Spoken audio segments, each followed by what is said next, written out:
আটকের 12 ঘণ্টার মধ্যে পরিবারকে জানাতে হবে বলেছেন প্রধান উপদেষ্টা।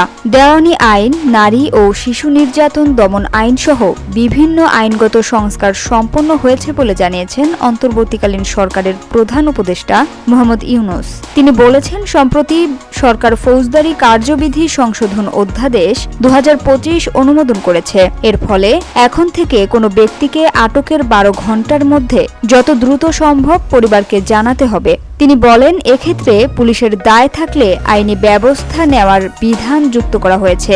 এ আইনের ফলে গ্রেপ্তার ও আটক নিয়ে মানুষের হয়রানি অনেক কমে আসবে। পুলিশের জবাবদিহিতা বাড়বে এবং বিচারের কাজ দ্রুততর হবে। প্রধান উপদেষ্টা বলেন, পুলিশ সংস্কার কমিশনের সুপারিশ ছিল কোনো ব্যক্তি থানায় জিডি করতে গেলে অবশ্যই তা গ্রহণ করতে হবে।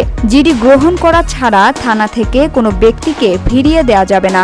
এই সুপারিশের ভিত্তিতে সরকার সিদ্ধান্ত নিয়েছে দেশের সব থানায় অনলাইনে জিডি করা যাবে।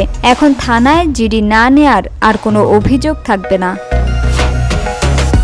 Samia Sultana, GBC television.